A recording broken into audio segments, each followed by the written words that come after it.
masih ready. Ambil ngopi aja.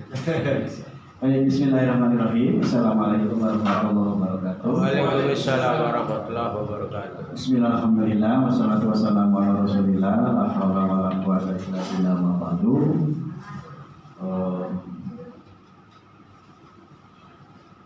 Bapak Ibu yang saya hormati, peserta pendidikan Balik Al-Azhar Bintaro yang saya muliakan, dan hari ini marilah kita panjatkan bersyukur kepada Allah Subhanahu wa taala atas rahmat taufik hidayah dan keberkahan yang kepada kita semua.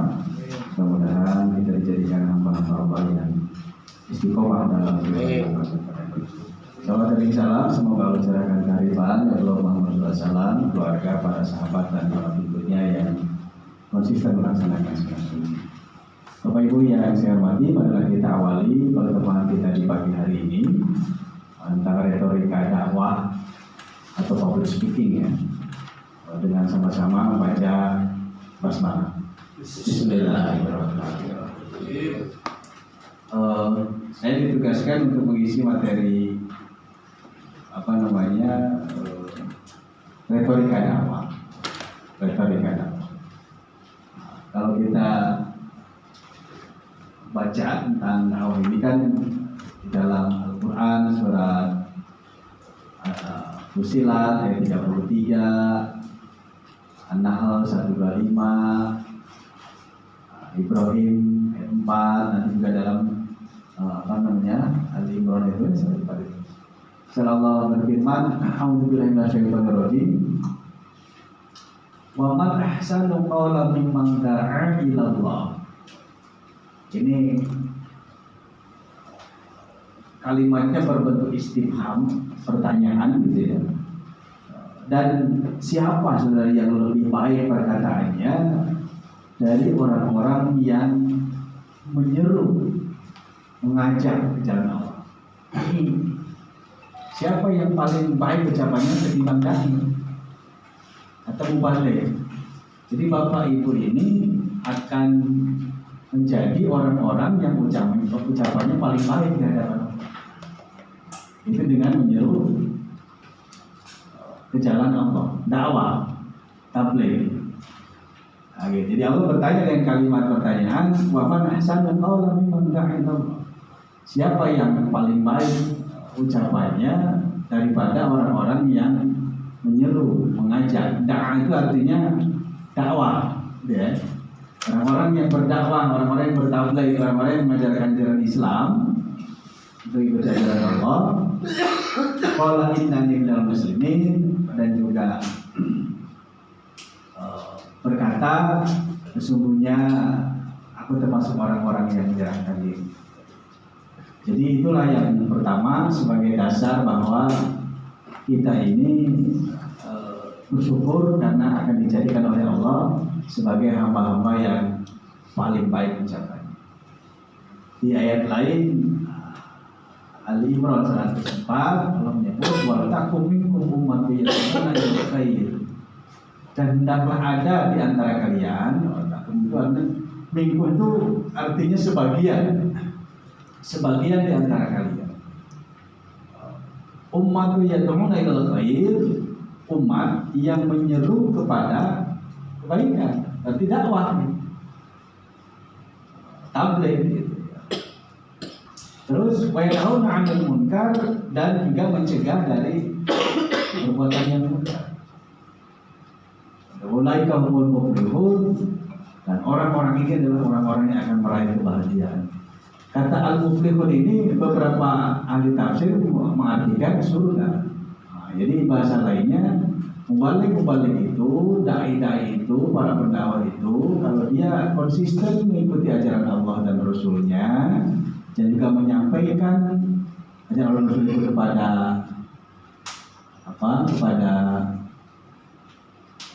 umat manusia, maka dia termasuk orang-orang yang akan dimasukkan ke dalam surga. Bahagialah kira-kira gitu ya. Nah, di ayat lain masih surat An-Nahl 125, kalau ini metode dakwah ini. Dakwah ud'u ila sabili rabbika bil hikmah wal mau'izatil hasanah wajadilhum billati hiya ahsan. Serulah manusia itu dakwahilah manusia itu di jalan Allah, ya, di jalan Allah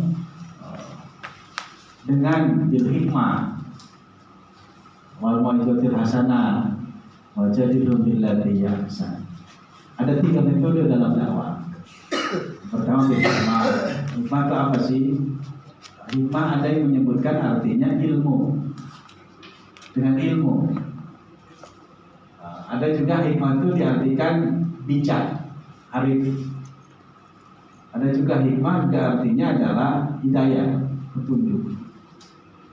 Nah, saya ambil contoh gini Bapak sekalian. Ini hikmah nih ya. Jadi Rasulullah Muhammad SAW tidak pernah dalam berdakwahnya mempersulit, tidak pernah.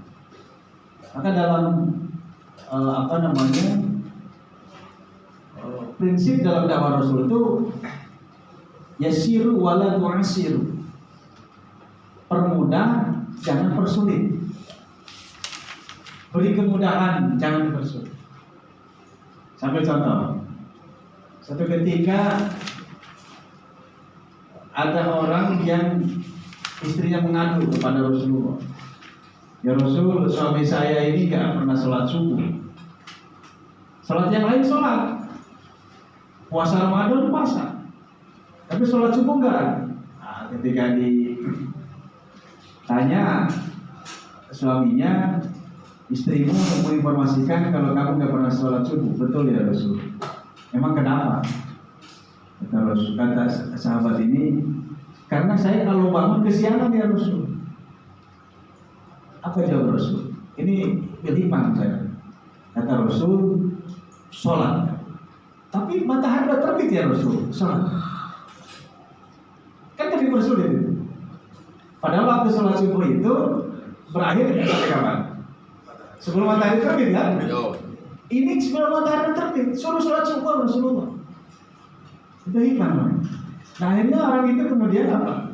Begitu pagi bangun, matahari sudah terbit, dia belum sholat subuh, buru-buru untuk sholat subuh sesuai anjuran Rasulullah. Lama-lama terbiasa dia bangun sebelum matahari terbit, sholat. Lama-lama ikut sholat subuh bersama Rasulullah. Itu dakwah bil hikmah, arif. Kalau kita sering menjustifikasi bahasa kita sering memvonis, kamu ajar amalnya salah, kalau salah masuk surga, masuk neraka gitu kan. Nah itu nggak boleh gitu. Jadi kalau ada orang belum bisa, ajarin pelan-pelan sampai kemudian bisa. Untuk sholat tahajud, Pak saya ini nggak bisa kalau sholat tahajud malam-malam. Kan ada yang sholat tahajud itu harus tengah malam. Ya, betul. 11 rakaat, kalau enggak sah. Waduh, repot banget kan gitu ya. Nah, kita ajarkan saja. Sholat tahajud itu waktunya sebelum waktu sholat subuh, dimulai setelah sholat isya. Gitu kan? Dianjurkan kalau Pak lebih baiknya selingi tidur dulu. Karena tahajud artinya bangun tidur. Tahajjada ya tahajjadu, tahajjudan itu artinya bangun tidur. Tapi kalau sholat tahajud, sholat setelah bangun tidur di waktu malam, bukan tidur siang.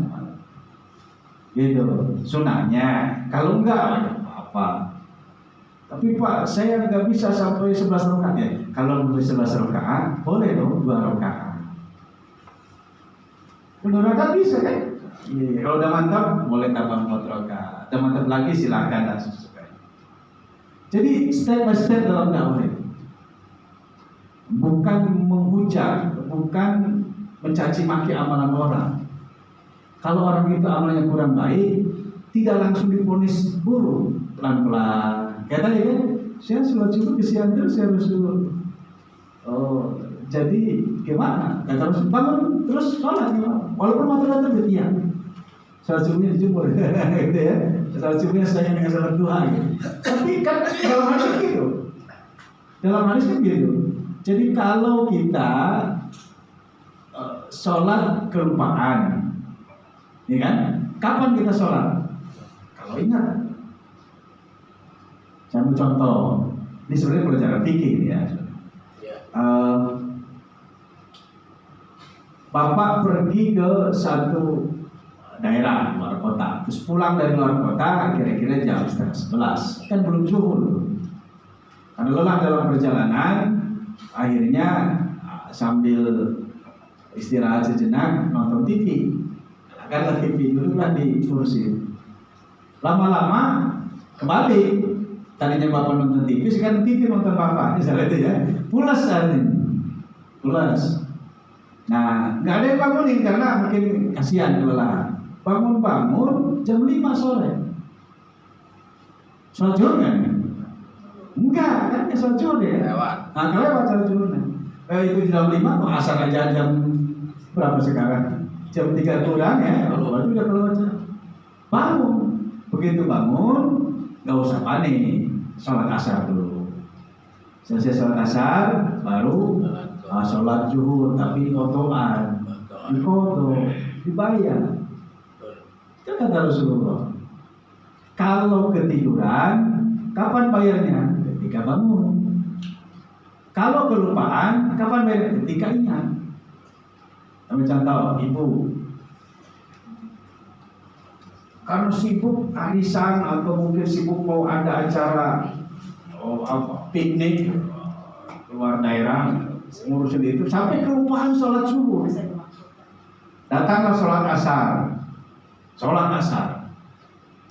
Kemudian istirahat, datang sholat maghrib. Udah kubliah badiahnya, zikir misalnya kan. Nunggu sholat isya, datang sholat isya, sholat kubliah, sholat isya, sholat badiah. Begitu mau lepas mukena, ingat, astagfirullahaladzim, tadi saya belum sholat zuhur. Nah gitu ya. Sudah kelewat berapa sholat itu? Asar, maghrib, isya. Terus gimana? Kata Rasul, pakai lagi mukenanya, menghadap kiblat lagi, niat sholat zuhur, tapi qodha. Itu hikmah.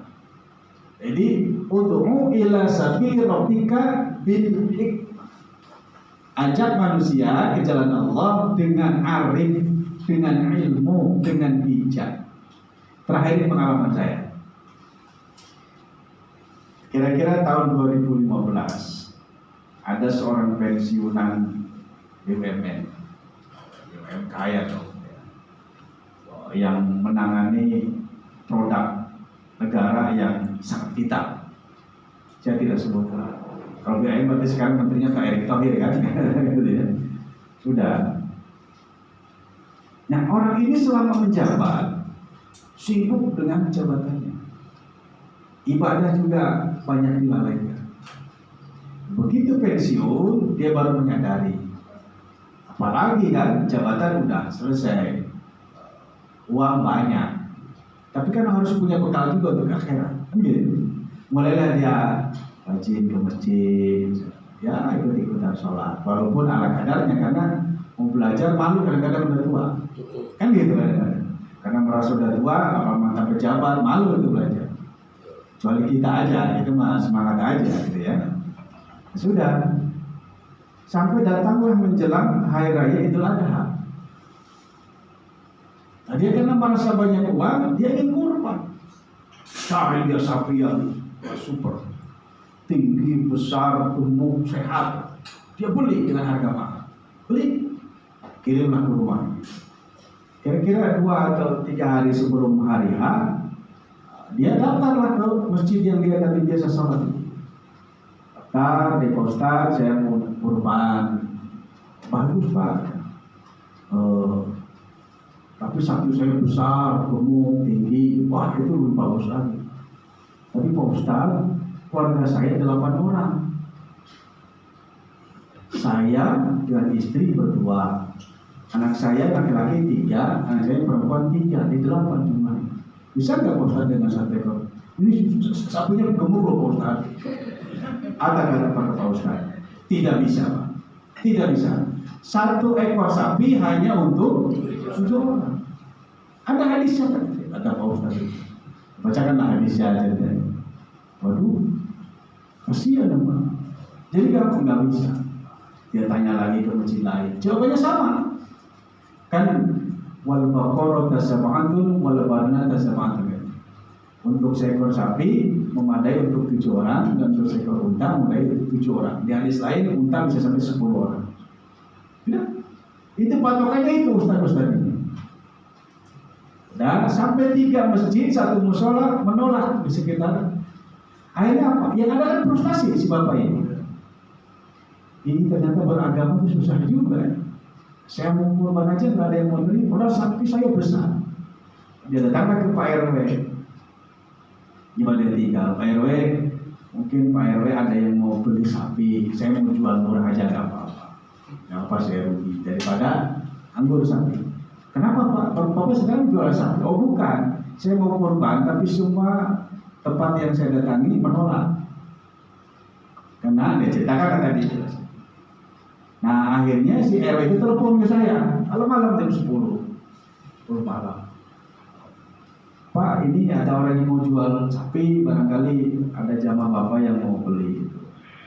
Dia saya bilang pedagang, oh bukan Pak, dia justru tadinya mau kurban, tapi ditolak oleh beberapa masjid dan musola itu. Kenapa?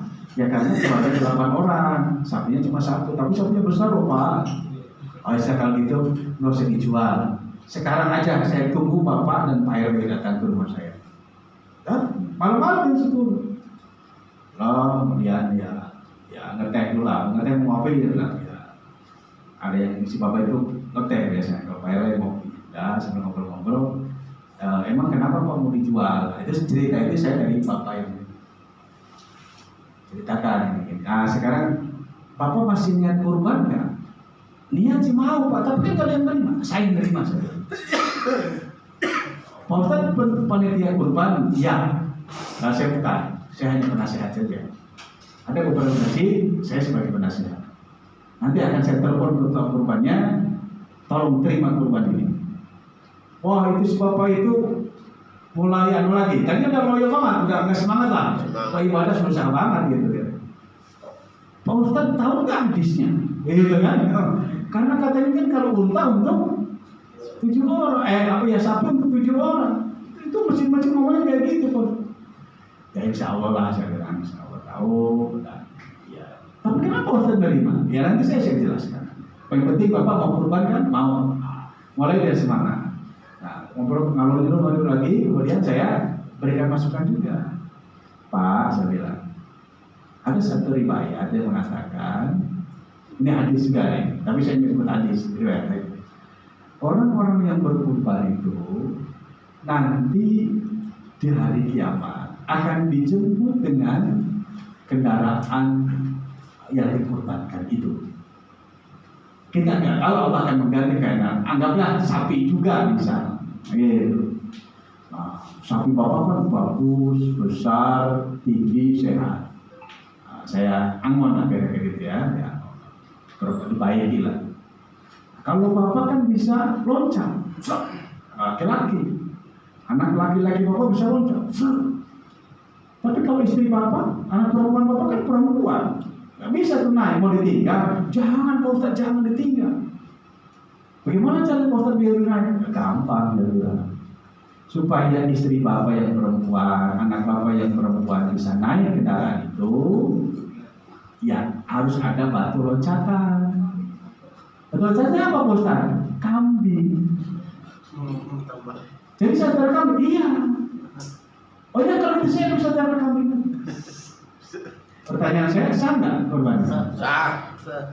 Di mana letak kesalahan? Karena berarti kurang wawasan. Iya, jadi artinya orang itu sering memahami teks, tapi tidak memahami konteks. Iya betul. Itu namanya nggak hikmah. Jadi orang alim itu banyak, orang pintar itu banyak, tapi yang alim itu sedikit. Alim tidak bijak. Orang ini baru belajar agama, kalau dipersulit kira-kira gimana? Iya. Pasar. Dia mau jual kok, nggak jadi kurban.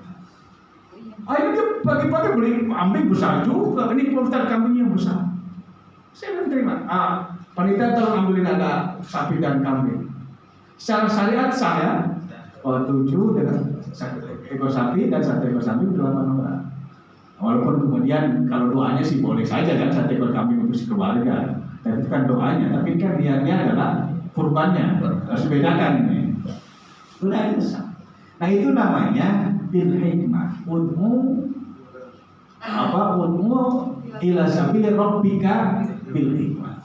Dakwahilah manusia ke jalan Allah dengan hikmah. Hikmah itu bisa ilmu, bisa arif, bijaksana, dan sangat kontekstual. Gitu. Ya, ini prinsip dalam dakwah. Sebenarnya nanti pada kesempatan lain, tapi karena mau retorika, paling tidak diawali seperti ini. Nah terakhir ada surat Ibrahim ayat keempat.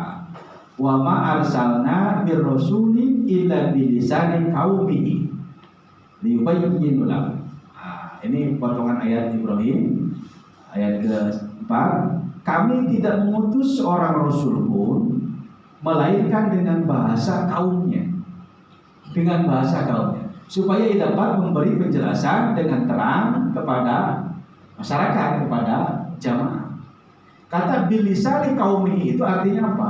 Bahasa yang mudah dipahami oleh umat, oleh masyarakat, oleh makmum.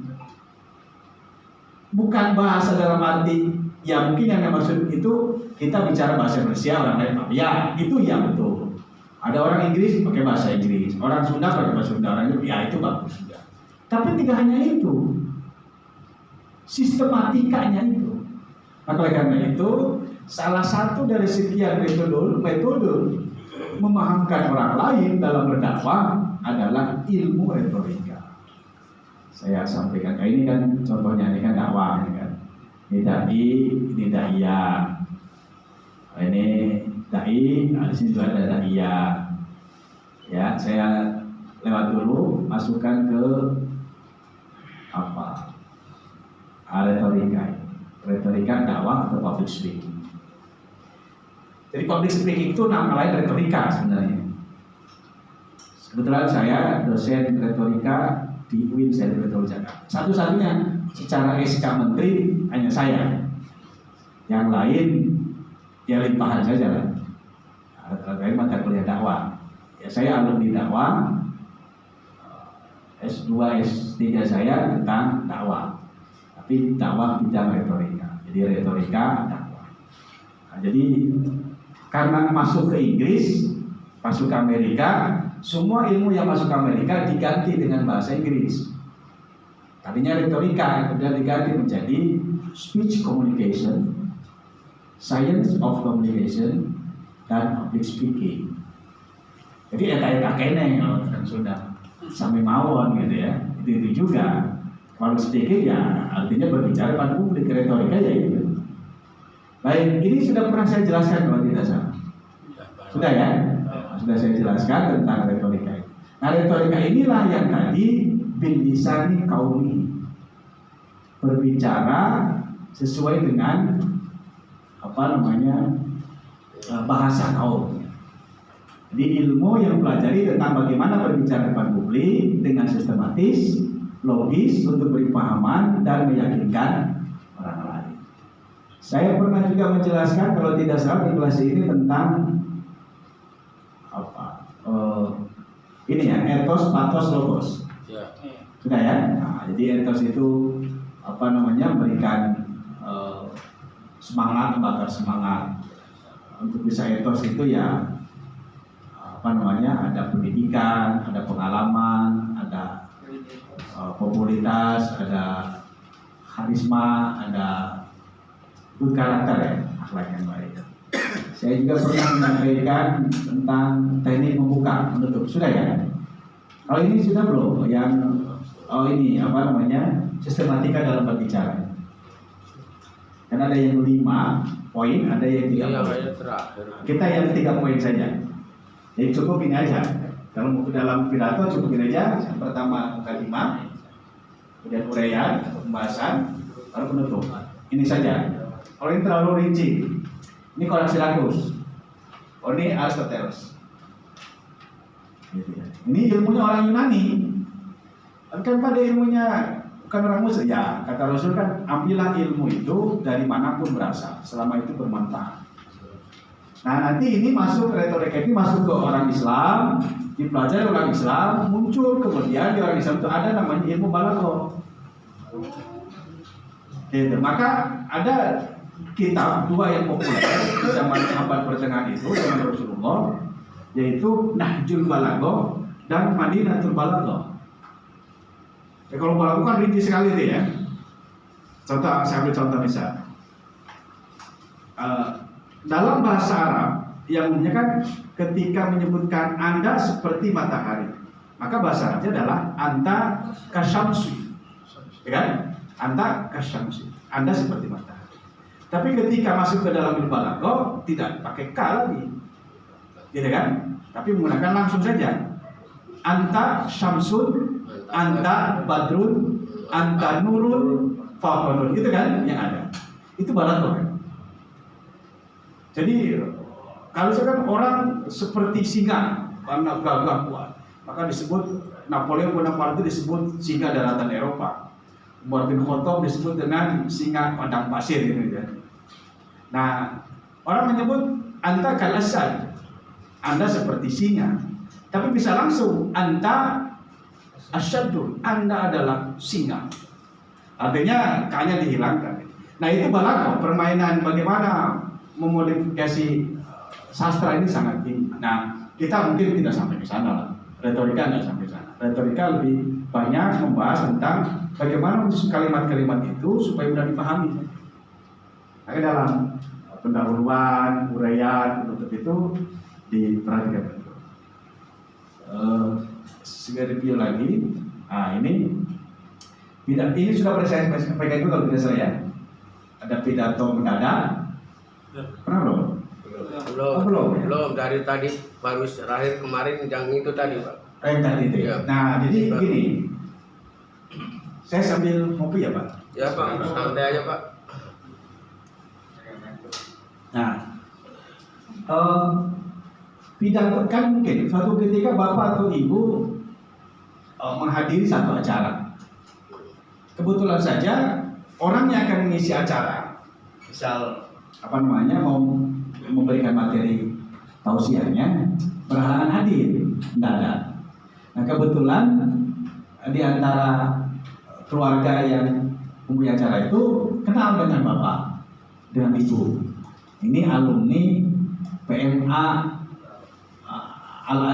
Al-Azhar Bintaro misalnya, gitu kan? Masjid Raya Al-Azhar Bintaro. Nah, ditunjuklah kita mendadak. Ketika kita ditunjuk langsung mendadak, itu namanya kalau kita ceramah itu namanya ceramah impromptu. Pidato impromptu. Pidato dadakan. Nggak ada persiapan itu. Bisa kalau yang bisa, gitu kan? Tapi kalau yang nggak bisa, ya hati-hati. Itu udah saya sering terjadi, Pak. Sering terjadi ya. Bagus itu impromptu kan. Nah, impromptu ini ada kekurangan, ada kelebihannya. Kelebihannya apa? Apa yang kita sampaikan orisinil, Ya. asli.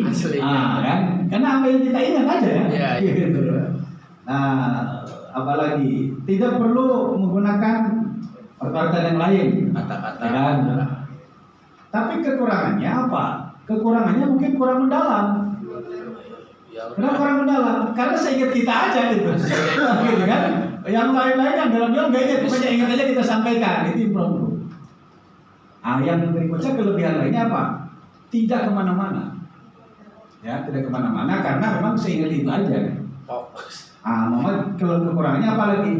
Ya kekurangannya mungkin apa ya? Tadi kurang mendalam atau mungkin apa namanya? Makasih banyak. Kurang ada beberapa kekurangan yang memang Memahami. itu mendadak. Ada yang kedua pidato manuskrip. Manuskrip ini pidato dengan baca teks, baca tulisan. Saya ambil contoh siapa? Presiden Soeharto. Presiden Soeharto itu selalu kalau pidato pakai teks dia. Kenapa ya? Kita tahu lah background pendidikannya kan SR ya, sekolah rakyat. Jadi mengolah kata itu agak susah dia. Kecuali dia harus dituliskan oleh orang lain. Maka salah satu dari penulis naskah pidato Soeharto itu adalah suaminya Marwah Daud, namanya Pak Ibrahim. Daud kenal dulu, itu sahabat saya ketika dia pulang dari Amerika itu ngajar di UI juga waktu itu, tahun 90-an ya. Setelah itu dia aktif di ICMI, bahkan terakhir saya dengar dia di MUI. Terakhir sekali saya dengar dia ikut malah yang tidak rasional. Siapa itu? Kanjeng, Dimas Kanjeng, yang menggandakan Ya, Pak. iya, kan proses. Kanjeng. Nah, jadi beliau tuh selalu membuat naskah pidato. Kalau Pak itu, walaupun hanya sambutan biasa pakai naskah pasti. Itu manuskrip namanya. Nah, kelebihannya apa? Kalau manuskrip, kelebihannya ya dia nggak akan kemana-mana, bicara yang ditulis aja kan. Nah, terarah, mendalam. Kenapa? Karena dipersiapkan. Apalagi bisa di copy itu artinya di print, di fotokopi kan, bisa dibaca nanti di rumah kalau itu dipakai naskah. Maka khotbah Idul Fitri, Idul Adha dibiasakan suka minta naskah itu, itu kan bisa di print nanti dibaca di rumah, atau bisa 2 tahun yang akan datang masih bisa dibaca kan. Nah, kelemahannya apa? Kelemahannya monoton, ya kan? Masa bapak baca naskah, saudara-saudara kita semua harus demikian saja pidato saya. Assalamualaikum warahmatullahi wabarakatuh. Nggak ada yang jawab, orang udah pada pulang semua. Karena kitanya fokus dengan nah, jadi memang satu sisi ya terarah ya karena teks, tapi di sisi lain sebagian orang ada yang antipati, Pak. Antipati itu apa? Ya itu membaca lah, bagus bukan baca. Semua orang juga bisa baca kok. Nah, Kan gitu ya? gitu. Ya, tidak hanya di kalangan awam, di kalangan intelektual juga sama, Pak. Saya satu ketika diminta untuk isi ceramah di salah satu departemen di dekat Monas sana. Ya, saya tidak biasa saya pakai teks, saya biasa apa namanya di teksnya ada di sini lah kira-kira, teksnya ada di sini, ada selesai gitu. Nah, setelah itu beberapa pengurus datang, kemudian ucapan selamat, tapi kemudian dia cerita minggu kemarin ada juga profesor katanya, Bapak kenal gak dengan profesor ini? Kenal, saya kenal sekali. Dulu pernah ngajar bareng sama saya, tim teaching gitu. Tapi dia Pak katanya gitu, dia kan ganti Pak Kures gitu ya, ganti Pak Kures. Karena Pak Kures ada acara lain di istana, jadi dia yang akhirnya apa itu? Rekomendasi dari jamaah jangan dipakai lagi. Kenapa? Baca dia. Jadi baca buku dia. Sumpah. Memang kalau ngajar dia baca buku. Aja baca buku. Tentu ada sebagian masyarakat yang masih kurang apa? Merasa kurang pas kalau orang baca naskah. Kenapa? Berarti dia tidak menguasai materi. Tapi ada sebagian lain, ya gak usah pakai naskah, biar gak ngawur kemana-mana, fokus aja, gara-gara. Jadi macam-macam lah. Maka saya tawarkan di sini. Ada pidato memorizer. Memorizer itu menghafal, mengingat, memorize, diingat dari A sampai Z. Oh, dibaca. Kelebihannya sama dengan manuskrip, dia mendalam, fokus ke kemana-mana kan gitu ya, karena dia yang dihafal itu yang ditulis itu kan. Apalagi ya isinya mungkin fokus tentang masalah itu. Tapi kelemahannya apa? Kalau ada kalimat yang lupa, saudara-saudara kita semua harus apa ya gitu kan? Demikian siapa pidato saya betulnya ini. Jadi bahaya di sini kalau yang apalagi orang Indonesia ini kan dikenal nggak terlalu kuat hafalannya. Kalau Arab memang kuat hafalannya. Kuliah-kuliah di Timur Tengah itu banyak hafalan kan. Sahabat-sahabat saya itu kuliah di Timur Tengah, bukan bisa di Mesir, Al-Azhar itu, atau di Mekah, atau di Madinah, itu banyak hafalannya. Walaupun analisisnya agak kurang, sebagian besar, tapi sebagian kecil bagus juga. Nah, hafalan pokoknya semua ayat dihafal, hadis dihafal, syair-syair dihafal. Tapi kalau penjelasannya kayak apa, orang apa itu mah bukan masalah. Yang penting hafalan teksnya aja. Nah, itu kuat-kuat. Nah, terakhir extempor. Extempor itu adalah orang yang mahir. Kalaupun dia harus nulis, cukup outline-nya saja. Outline-nya saja. Misal ada hadis kan, Pernah Bapak Ibu dengar ya ada iktanim khomsan qobla khomsin. Nah, itu hadisnya kan 5 kesempatan, 5 kesempitan. Di awalnya itu 5, ini apa, 1, 2, 3. Udah setelah itu dikembangkan. Nah, jadi mereka kadang-kadang cukup pakai baterainya 1, 2, 3. Sebelum datang. Nah, atau apa tuh? Idza matabu adam min qata amalu ila min salatin. 3. Udah, 3 itu apa? Ini ada uraikan. Itu biasanya ekstempor. Atau kadang-kadang kalau ekstempor maka sudah di dalam sini, sudah di dalam sini ya nggak perlu. Jadi kalau waktu lainnya ada di sini gitu. Kira-kira gitu. Iya, sudah ada running tag dia. Jadi, nah tentu kalau kekurangan maka ditanya mana yang paling bagus ya relatif. Ya kan relatif. Bagi orang-orang yang biasa pakai naskah, kalau nggak pakai naskah malah dikatakan nggak bagus, ngawur. Nah, kemudian dilihat dari segi teknik penyampaian. Tadi kan dia dari segi jenis persiapan. Kalau persiapan kan impromptu nggak ada persiapan. Manuskrip ada persiapan. Pengorektor ada persiapan. Extemporer ya karena dia mah sudah biasa jadi nggak ada masalah. Ada atau tidak persiapan ya biasa. Jadi kalaupun langsung di bahasa kita ditodong untuk ceramah ya nggak ada masalah. Nah, dari segi teknik penyiapan ada pidato, ada khutbah, ada ceramah, ada orasi, ada kampanye, ada propaganda. Yang terakhir ini propaganda seperti dipermasalahkan ketika Perang Dunia Kedua.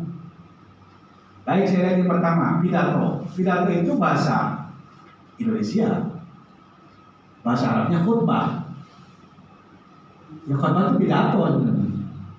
Coba kalau bahasa Arab itu ada khutbah Jumat, pidato hari Jumat, ada khutbah nikah, pidato waktu akan nikah, ada pidato Idul Fitri, ada khutbah gitu. Coba bahasa Indonesia pidato artinya.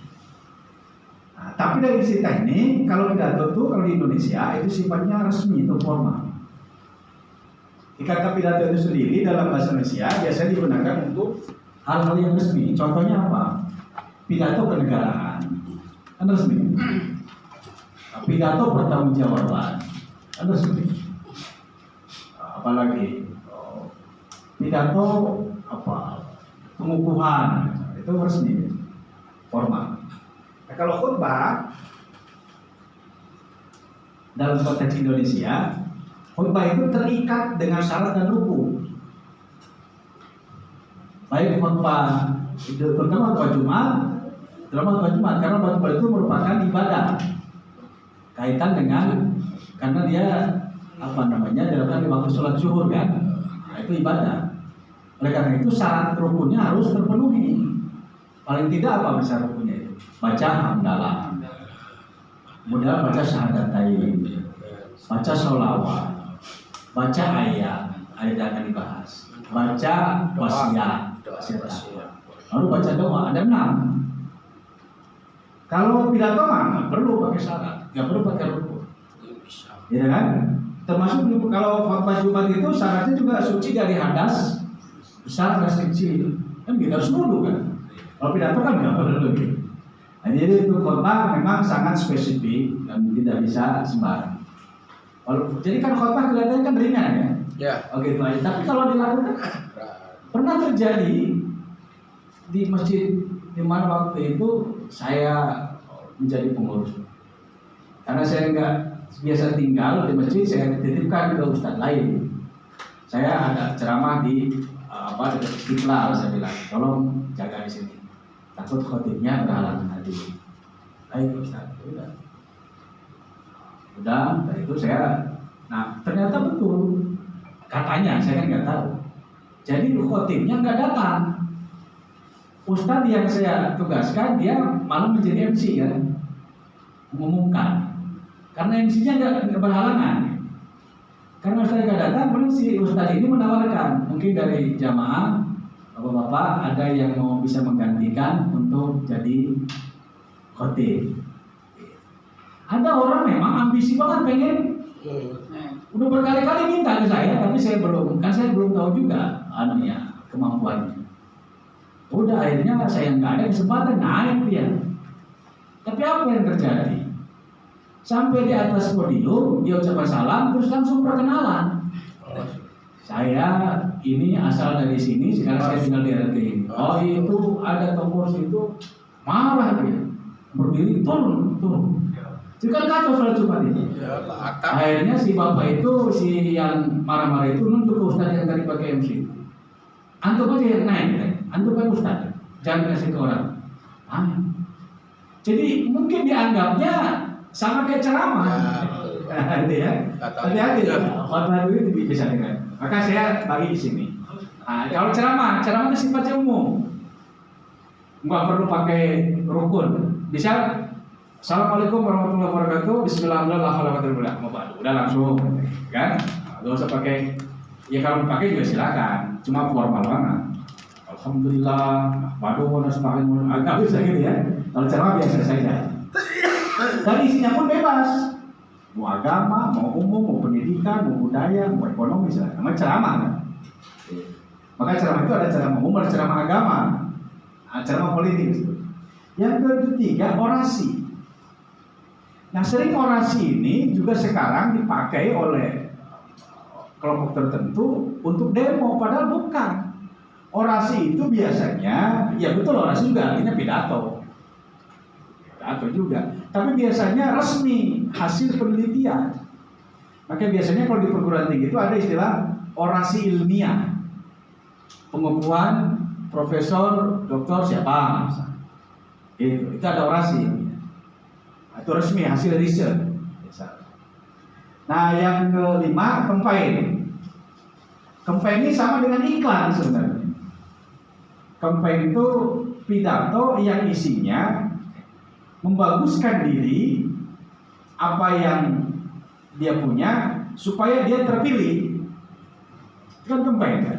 Sekarang kan banyak nih. Kemarin ada Ridwan Kamil di Jakarta, ada siapa? Pramono Anung misalnya. Ada lagi siapa itu yang kan 3 calon kandidat di, atau di Banten ada 2. Ada Irin sama ada siapa itu? Andra. Nah, itu kan mereka tuh. Oh, kampanye. Itu kalau kampanye itu boleh. Saya punya program ini. Nah, nanti kalau saya terpilih akan kayak gini. Cukup sampai situ aja. Itu kampanye. Gak perlu menjelekan orang lain, gak perlu. Nah, itu kampanye. Jangan kayak Donald Trump lah. Menurut saya itu kampanye yang tidak bagus. Itu bukan kampanye, itu propaganda. Ini Donald Trump menghidupkan propaganda lagi. Padahal dulu Amerika itu dijadikan arah kiblat oleh orang-orang demokrasi ya, orang-orang yang cenderung dengan demokrasi, itulah Amerika yang sangat demokrasi. Tapi begitu Trump naik menjadi kandidat presiden, coba lihat kampanyenya. Kampanyenya terlalu apa ya? Vulgar gitu. Jadi menghina kandidat lain itu nggak bagus. Itu bukan kampanye, itu namanya propaganda.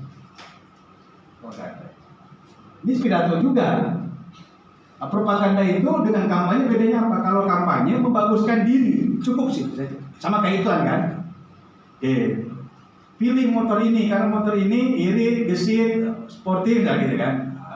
Tidak, nggak perlu menjelekan motor lain. Itu kampanye, itu iklan.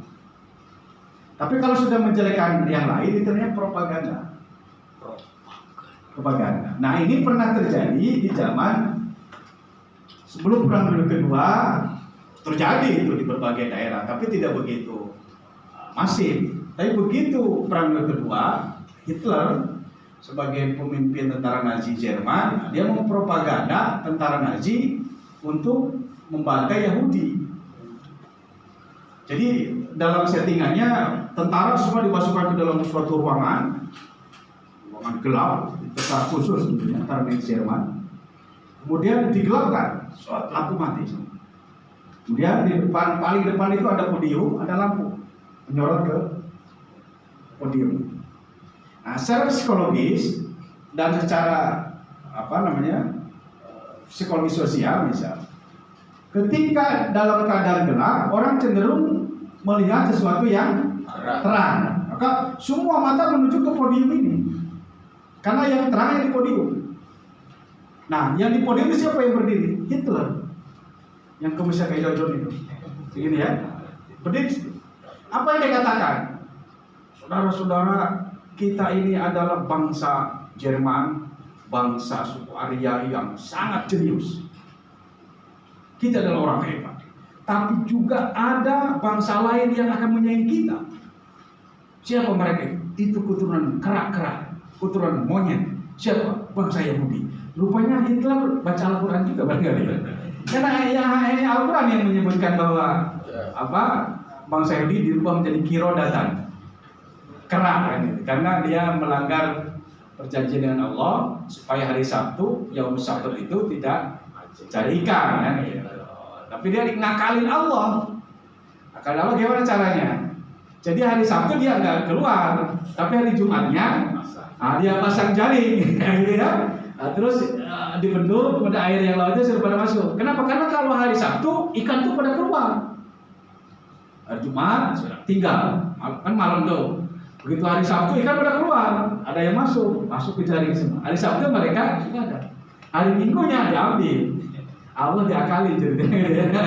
Hari sedang akal itu diubah, tubuhnya menjadi kirodatan, khosyin, ya. Kerak-kerak yang hina. Itu Hitler tahu itu.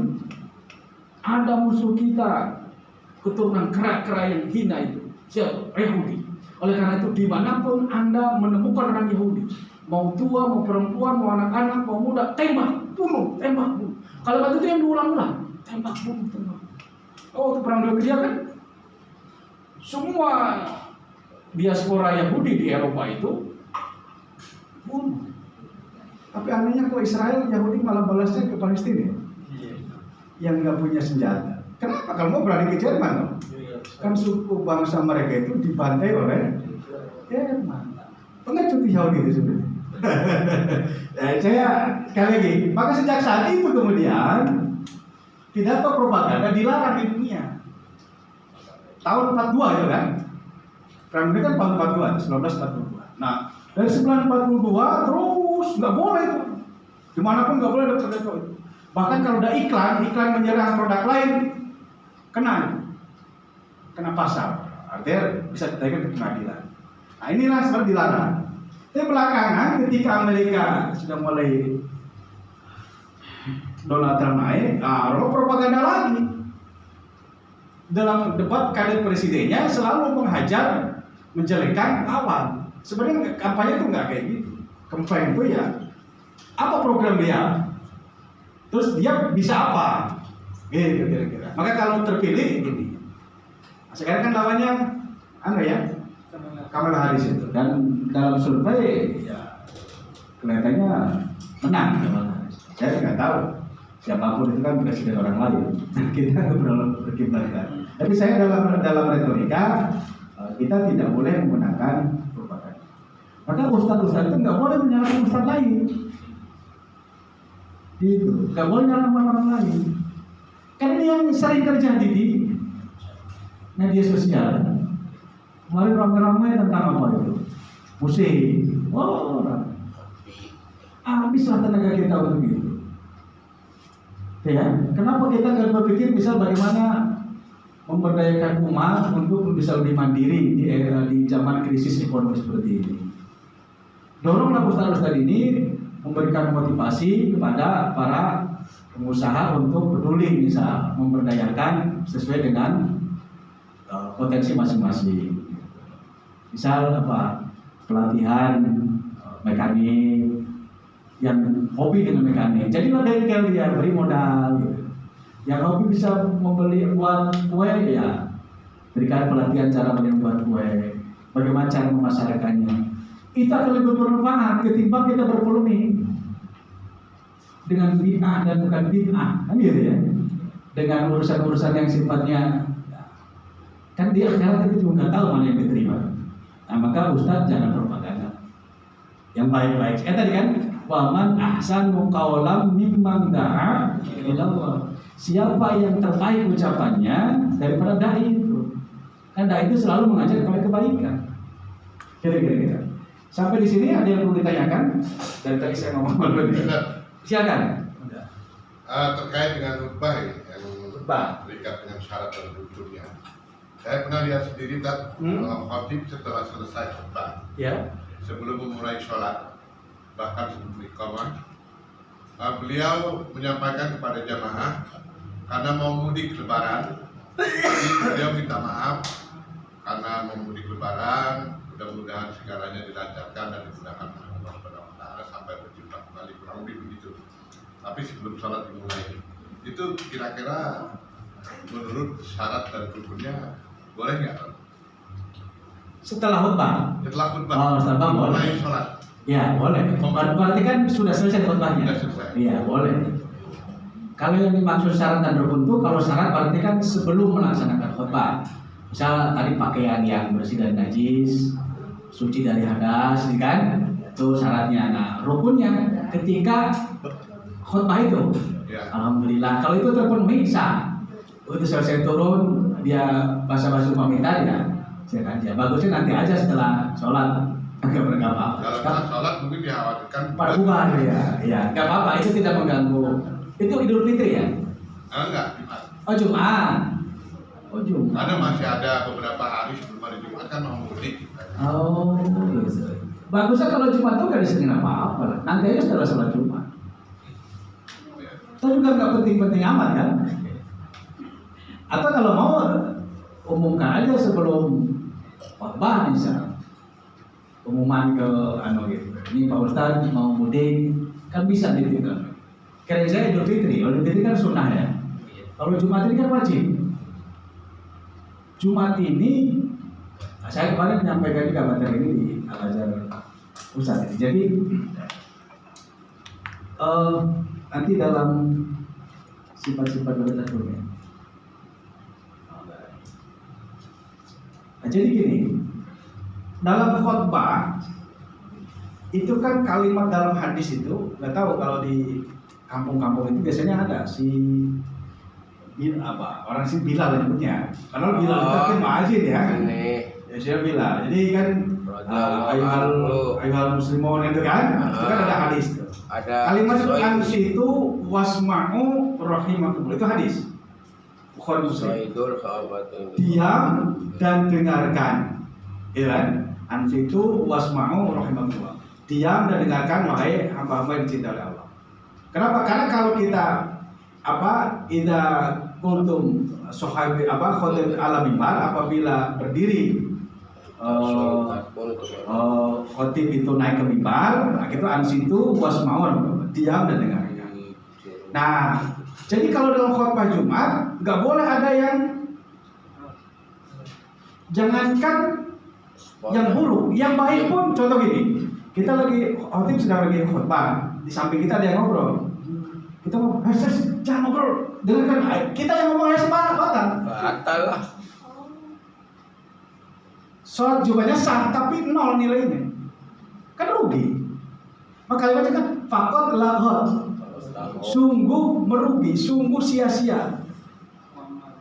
Pala Jumatan itu tidak sah Jumatnya. Sama dengan kayak sholat itu, kita lagi sholat Allahu Akbar, di samping kita anak-anak berisi. Kalau sholat nggak boleh ngobrol. Kira-kira kita batal nggak? Kayak gitu kira-kira. Nah maka menurut saya kalau khutbah Jumat nggak usah disini apa-apa. Paket khutbah dengan sholat satu paket. Saya tidak tahu apa pertimbangan Pak Ustadz ini. Kira saya khutbah Idul Fitri, kalau Idul Fitri nggak apa-apa. Artinya kan setelah selesai khutbah kan udah selesai itu ya. Karena kan sholatnya sebelum itu. Kalau Jumat kan khutbah baru sholat kan gitu. Kalau Idul Fitri kan sholat dulu baru khutbah. Jadi setelah khutbah berarti udah selesai itu udah. Tapi kalau Jumat itu belum, masih rangkaian itu. Termasuk juga melucu dalam khutbah Jumat itu dosa besar. Gitu. Bisa karena biasa dia kalau ceramah itu melucu, lupa mau khutbah Jumat melucu. Akhirnya jamaah ketawa semua. Batal kan? Batal semua. Ganti aja khotibnya. Ulangi lagi dari awal. Jadi menurut saya gitu tadi. Jadi memang kalau khutbah Jumat ya tertiblah betul.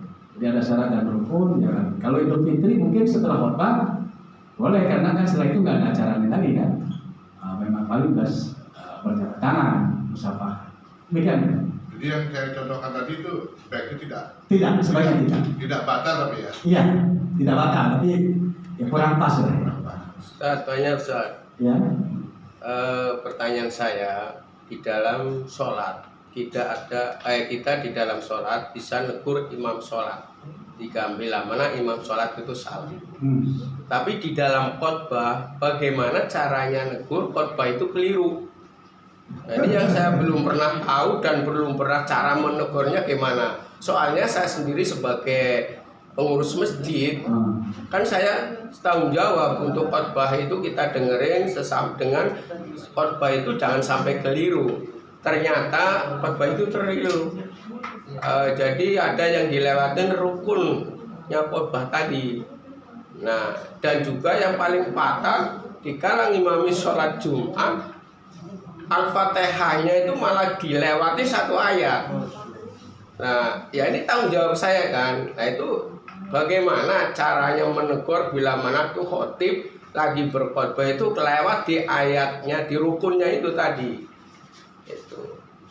Iya, jadi kalau imam lagi sholat kan ada tata caranya. Ya. Ditegur, misal kalau laki-laki subhanallah gitu kan. Ya.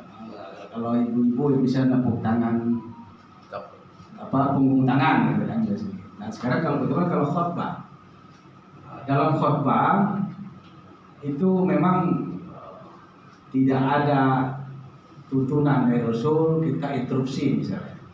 Interupsi itu hampir salah, kecuali kalau sudah fatal banget artinya ini nggak sah semua. Karena kayak rukun itu kan relatif.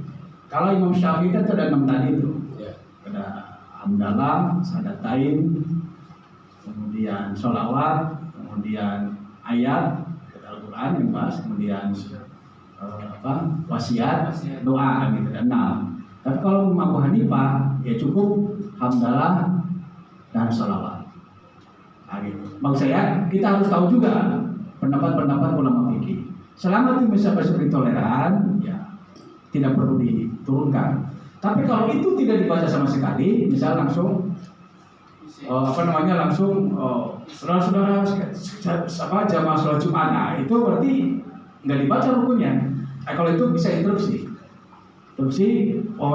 Ustaz turun dulu ganti yang lain. Emang harus tegas itu, karena kan nggak sholat Jumat itu nggak sah.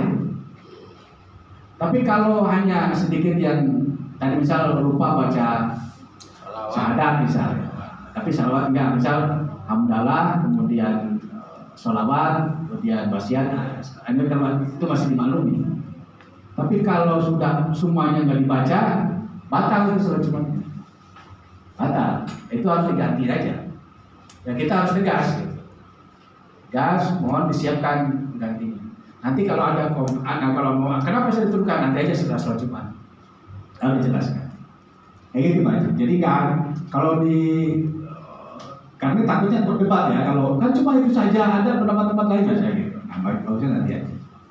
Kalau memang hanya beberapa. Nah, yang kedua ayat Al-Fatihah ya. Maksudnya mungkin bismillahnya yang dibaca ya? Bukan, di tengah-tengah iya karena budua, iya karena stain kelewat.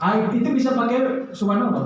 Iya udah di subhanallah tapi nggak ngeh. Oh, ya kalau imam bisa itu gue dengan subhanallah, ulangi subhanallah. Nah itu harusnya imam tuh ada salah satu yang menyebutkan kalimat ayat itu, nggak apa-apa. Iya udah mungkin ya. Gak tahu juga, saya juga baru kali itu mengalami imam seperti itu. Jadi udah di subhanallah, udah di iya anabudua, iya karena stain, lanjut tetap.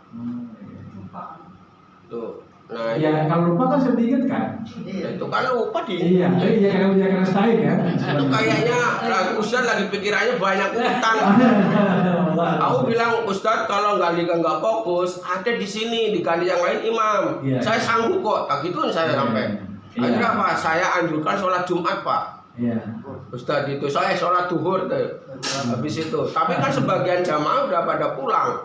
Iya. Karena itu saya hanya komunikasi berdua karena saya itu Ustadznya udah terus terang itu salah, fatal. Makanya Ustadz, mohon maaf tadi Fatihahnya ada kelewat. Ini nggak sah sholat Jumat Itu kita. masih mending Pak, satu ayat saya pernah di masjid saya Pak, nggak baca Fatihah, karena lupa ditegur, nggak ngeh gitu loh.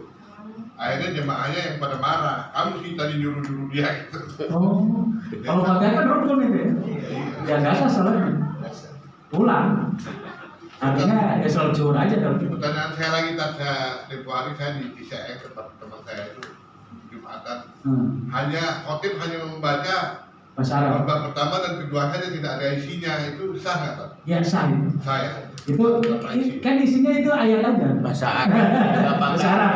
Bahasa Arab doang. Sah. Jadi Iya. khotbah pertama, kemudian berhenti, Khotbah kedua. saya. Iya, itu sebenarnya gini. Jadi di dalam khotbah pertama itu ada isi, tapi isinya pakai bahasa Arab berbentuk ayat.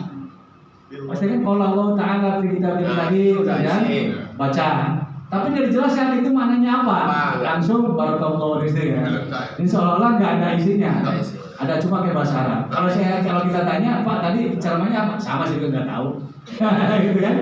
Di sini juga ada Pak di tempat ini dekat Celaka Polri itu. Tapi kalau sah, kenapa imamnya kok sholat zuhur lagi tak? Karena dia nggak yakin dia berarti. Bukan sholat. Oh, Jadi yang sholat zuhurnya memang nggak semua ikut, pesertanya nggak semua ikut.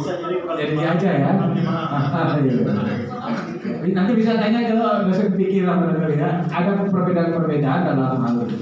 Tapi bagi saya kalau Fatihah itu rukun. Kalau rukun yang nggak terpenuhi, nggak sah, nggak sah itu. Baik itu dikasih tahu. Ya, menurut. Kalau khutbah itu waktu jam lama idealnya gitu. Untuk khutbah itu berapa lama Ustaz kira-kira? Jadi gini, kalau dalam hadis-hadis Rasulullah, sebaiknya antara khutbah dengan sholat itu lamaan sholat. Setara 2 rakaat. Iya, ya kurang dikit. Idealnya gitu kan, tinggal membandingkan aja. Kira-kira sholat berapa lama sih kalau sholat Jumat itu? 5 menit. Ya kan, nah, apakah kurang dari itu sebenarnya? Itu yang bagus. Tapi kemudian dari segi manfaat kan, kalau terlalu singkat juga susah. Ya dibanding aja lah. Jadi tidak ada ketentuan berapa menitnya, tidak ada. Intinya kan gini, sholat Jumat itu kan khutbah ya. Ada khutbah. Khutbah itu apa sih? Khutbah itu artinya menyampaikan pesan Islam kepada jamaah sholat Jumat. Nah, sekarang bagaimana cara menyampaikan Islam dalam waktu yang singkat itu supaya bisa dipahami? Gitu, supaya bisa dipahami. Maka tadi menurut saya tadi tidak menggunakan poin-poin aja misal. Gunakan hadis-hadis yang poin-poinnya. Misal tadi misalkan ada 3 amalan yang akan putus hanya walaupun dia sudah meninggal kan, ya udah misal tadi sedekah jariah, manfaat, udah itu aja. Sedekah jariah itu maknanya seperti apa, contohnya apa, ilmu bermanfaat seperti apa, contohnya apa, doa resol itu seperti apa, selesai. Nggak perlu panjang-panjang kalau cuma. Nah kalau sekarang mungkin istilahnya ada menitannya, zaman itu kan nggak ada menit-menit itu, ya paling 15 menit lah, banyak-banyaknya 20 menit, sampai 1 jam. Nah, kalau ngelantur gimana Ustaz? Gimana? Ngelantur. Itu dia, maka dalam memilih khotib kita harus selektif. Harus selektif, Pak. Saya pecat itu yang Iya, jadi artinya jangan pakai lagi, Pak. Iya. Iya, bahasa Arab kita. Ya, artinya nggak usah dipakai lagi. Jadi bagusnya sholat tidak terlalu lama, karena kan apalagi kalau di kantor-kantor. Kalau di kantor-kantor itu kan mereka masih rata-rata karyawan. Iya, ada aktivitas. Iya, jadi ya cukup cuma 15 menit, sholat 20 menit selesai. Ada masih kadang-kadang setengah 1 lewat, sampai 1 oh masih 45 menit. itu ya, menurut saya pengurus masjidnya kurang respect itu. Udah ada ingetin padahal itu ada bacaannya di depan itu. Ini video ya? 15 menit minim, maksimal. Jamaahnya pada nunduk semua Ustaz. Akhirnya pules. Iya. Ada yang gelisah. Iya. Baik, terima kasih. Kita sampai jam berapa? 10 ya, kita lanjutkan. Nah, sekarang ada teknik membuka dan teknik menutup. Nah, di dalam teknik membuka ceramah, ini ceramah ya, bukan khotbah. Nah, khotbah juga bisa sebenarnya. Ada orang yang langsung menyebutkan pokok persoalan, artinya judul mungkin ya, bisa disebutkan. Maka dalam khotbah itu bagusnya sebutkan judul. Oh iya iya. Ya, misal jamaah sekalian saya akan menyampaikan khutbah dengan tema A, supaya kemana-mana itu. Nah, itu. Kalaupun enggak apa-apa, tapi bagus ya. Kemudian bukan peristiwa yang mutakhir. Nah, itu maksudnya adalah cara membuka itu kaitannya dengan apa yang sedang terjadi. Misal sekarang apa yang sedang mutakhir? Apa? Debat Habib, Nasab, Apa namanya? Ini apa yang Palestina misalnya itu kan? Bagaimana Gaza. orang-orang Arab di sekitarnya kurang peduli seperti Yordan. Bahkan ketika negara-negara yang akan menyerang Israel malah ditembak anunya. Ini kan ada apa? Berarti kurangnya persatuan dan kesatuan dalam Islam. Pada Rasul Allah mengatakan dalam Al-Quran apa itu? Wa'tasimu bihablillahi jami'an wala tafarraqu. Itu dibahas lah, persatuan umat Islam. Kan boleh anunya. Atau menghubungkan dengan peristiwa yang sedang diperingati. Ya, mungkin kayak di Indonesia ada Nuzul Quran, ada besok akan apa nih? Isra Mi'raj. Isra Mi'raj misalnya gitu kan. Ada oleh Nabi yang sudah lewat atau mungkin yang lain. Silakan. Kemudian menghubungkan dengan kejadian sejarah yang terjadi masa lalu ya, boleh lah. Misalnya peristiwa perang Badar, peristiwa apa, atau peristiwa bagaimana Fir'aun.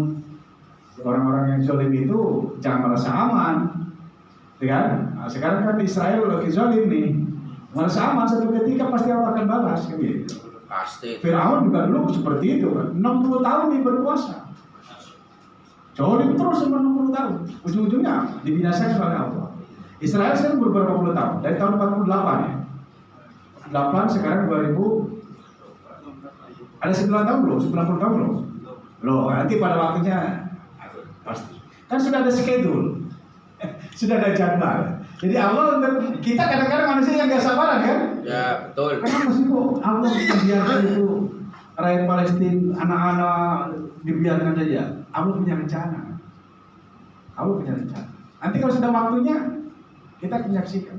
Pokoknya yang penting yakin di Al-Quran. Semua Al-Quran itu pasti benar. Dari Al-Baqarah, dari Al-Fatihah sampai An-Nas itu dari kal kitabula raiba fi hudan lil muttaqin. La raiba fi, tidak ada keraguan dalam semuanya benar. Ya kan? Di Al-Quran kan disebutkan bahwa orang Yahudi itu ada janji Allah 3. Kalau ini yang ketiga ini, yang terakhir. Kayak apa nanti? Kan yang 2 udah terjadi. Baik, kemudian mulai dengan pernyataan yang mengejutkan. Nah ini agak sedikit aneh. Ini ya sesekali boleh, kalau enggak ya jangan macam-macam kalau nggak berani argumennya. Dulu pernah di India itu ada namanya Dr. Muhammad Iqbal, itu cendekiawan Muslim India sebelum pisah sebelum menjadi Pakistan. Nah, dulu kan orang-orang India itu ada Syekh Waliullah, ya, ada Dr. Ali Jinnah, Dr. Muhammad Iqbal, itu tokoh-tokoh cendekiawan Muslim India. Nah, waktu itu India dijajah oleh Inggris. Inggris itu sangat peduli dengan Hindustan, tapi benci dengan orang Islam. Nah akhirnya orang Islam diperlakukan tidak sepertinya. Maka kemudian dan orang Islam diam saja gitu. Maka Iqbal di situ pidato buku-buku. Dia menyatakan satu pernyataan yang mengejutkan. Salah satu pernyataannya apa? Orang non-Muslim yang rajin itu lebih baik ketimbang orang Islam yang malas. Ini kan pernyataan ini kan nggak bagus. Nah, kemudian pidato ini disiarkan oleh Inggris kemana-mana. Itu ulama, efeknya bagus kan? Ulama-ulama yang tadi diam teriak semuanya. Omongan apa? Gara-gara gitu. Itu yang Iqbal pengen supaya ulama ini bangun. Kita lagi dijajah loh, jangan diam gitu. Bu ada pergerakan itu untuk melawan seperti ulama Indonesia kan? Ada Imam Bonjol, ada Cut Nyadin, ada siapa itu? Di Aceh itu siapa? Suami Cut Nyadin siapa? Bukan. Suaminya Teku Umar ya. Ada Pangeran Diponegoro, itu kan semua ulama-ulama. Terus kemudian belakang ada Haji Agus Salim, itu kan tokoh-tokoh ulama Indonesia yang peduli dengan bangsa. Nah, jadi maka Iqbal mengatakan orang non Muslim itu yang rajin itu lebih baik ketimbang orang Islam yang malas. Artinya jangan jadi orang Islam malas. Maka kemudian setelah itu baru timbul pergerakan umat Islam. Nah, karena Islam sangat kuat di India, kemudian Inggris mencoba untuk dividu et impera seperti Belanda di Indonesia. Cari celah di mana nih orang Islam itu gampang terpengaruh oleh tokoh-tokoh tertentu. Nah, tokoh setelah itu kan akhirnya memisahkan diri tuh. Ali Jinnah dengan Dr. Iqbal memisahkan diri. India bagian mana itu misalnya dari Pakistan. Karena Pakistan itu bagian dari India sebenarnya. Iya, nanti pindah lagi di Bangladesh. Itu kan satu. Nah, jadi ada pernyataan yang bukan. Dulu di Indonesia juga ada. Dulu almarhum Cak Nur ya, Nurul Majid, yang mengatakan dulu apa itu? Tiada Tuhan selain Tuhan. Ketika menerjemahkan kalimat La ilaha illallah. Kalau kita terjemahnya apa tuh La ilaha? Tidak ada Tuhan selain Allah. Kalau dia tidak ada Tuhan selain Tuhan. Bedanya apa? Tuhan yang pertama T-nya kecil, Tuhan yang kedua T-nya besar. Gitu ya. Itu kan geger juga ini. Ini apa? Berarti la ilaha illallah. La ilaha illallah. La ilaha illallah gitu. Bukan Allah. Allah nggak bisa diganti dengan kalimat Tuhan. Jadi tetap Allah ya Allah itu nama Tuhan. Kan la ilaha illallah. Kan geger juga. Terkenal dia kan. Belakangan kemudian dia tulis lagi zaman Soeharto itu katakan apa? Partai Islam yes apa ya? Islam yes, Partai Islam no, gitu kan? Kenapa? Karena dulu Partai Islam didiskreditkan, ya kan? Maka kemudian Cak Nur pengennya ya cari apa mereka? Belakangan begitu setelah reformasi dia ngomong lagi apa? Partai Islam yes, Islam yes, Partai Islam yes, gitu ya. Itu kan hanya untuk aja apa namanya? Pernyataan yang mengejutkan, untuk memancing saja. Menyatakan kutipan dari hadis, dari ayat atau dari pendapat ulama silakan. Ini memulai ceramah atau mengisahkan cerita fakta, cerita fiktif. Cerita fiktif itu cerita bohongan. Nah, ini sebagai pengalaman saya. Satu ketika saya diundang ke salah satu perguruan tinggi di Yogyakarta. Waktu itu setelah zaman Soeharto ya, zaman reformasi. Itu saya diminta untuk ada tema besarnya apa itu? Moralitas pemimpin bangsa. Tentang moralitas. Bagaimana pemimpin bangsa itu bermoral. Nah, tapi yang saya diminta itu di salah satu perguruan tinggi dari dua fakultas, satu fakultas filsafat, satu lagi fakultas IPA. Nah ini kan sekedar aja, biasanya mahasiswa begitu kumpul itu kan ramai. Makanya saya dari sini udah mulai fly ke Jogja itu dari pagi saya, karena acara jam 10. Sampai di auditorium itu, ramai betul. Ramai bukan ramai banyak, ya orangnya banyak, kemudian mulut juga ramai, kayak pasar. Nah kemudian saatlah tiba acaranya, Pak Dekannya menyambut. Ketua panitia juga menyambut. Tapi selama sambutan Pak Dekan, selama sambutan ketua panitianya, masih cuek aja itu, ngobrol ramai. Sampai akhirnya giliran saya mau ceramah, kan biasanya di depan kita aja kan pada duduk. Saya Pak Dekan dan panitia, Pak Wahidin, mohon maaf, katanya ini mahasiswanya seperti ini, gitu. Jadi Bapak mengkondisikan saya. Saya bilang tidak apa-apa kok, biasalah mahasiswa seperti. Nah akhirnya saya menggunakan retorika kan. Jadi kita jangan mulai bicara kalau orang yang akan kita ajak bicara belum perhatikan. Berarti kalau begitu bagaimana teknik untuk mencari perhatian kan gitu. Maka tadi ini teknik membuka itu penting. Ini teknik membuka itu dalam rangka mencari perhatian supaya yang akan kita diajak bicara itu memperhatikan kita. Maka salah satunya adalah misalnya gini, dengan cerita faktual atau cerita fiktif atau situasi yang kali kan apa namanya hipotetis dan seterusnya yang kira-kira atau bukan humor. Nah, saya bilang gini, saya tidak mau duduk di kursi, saya akan jalan-jalan. Mohon izin Pak Dekan, mohon izin penelitian. Turun saya ke bawah, masuk rame. Saudara-saudara mahasiswa yang hebat-hebat, saya bilang, izinkan saya bicara, hanya 2 menit saja. Baru pada diam, 2 menit, sebentar. Saya ulangi, izinkan saya bicara 2 menit saja. Boleh. Tapi 2 menit ya Pak? Iya 2 menit. Setelah 2 menit saya keluar, atau ada yang keluar semuanya, nggak apa-apa. Gitu. Ini perjanjian dari awal. Baik Pak, janji loh Pak, iya janji. Tapi jangan Anda juga harus janji. Selama 2 menit saya bicara, Anda jangan ada yang bicara. Setuju? Setuju. Diam semua. Gitu udah. Nah, saya ingin menarik perhatian mereka. Sebenarnya mereka itu, maaf ya, kalau kelompok ini kan merasa hebat gitu. Kalau filsafat itu kan merasa pintar ini. Matematik juga merasa jago. Saya ini dari agama. UIN kan. Ya dulu ya namanya Institut Agama Islam. Nggak ngerti apa tentang itu kan. Itu kan kita nggak boleh gitu kan. Itu namanya underestimate. Menganggap orang lain rendah kan. Nah, saya tidak mau dong begitu kan. Oke baik, saya bilang gini. Saudara-saudara mahasiswa yang hebat-hebat, yang cerdas-cerdas, yang pintar-pintar, saya bilang. Saya ada sedikit cerita. Cerita saya bohongan. Nanti di akhirat itu saya bilang. Ada 3 orang yang tertahan di depan pintu surga. Jadi ini ada pintu surga, itu pintu neraka. Ini kan bohong, nggak ada ya. Cari hadis manapun nggak ada, gitu ya. Ada gitu. Nah,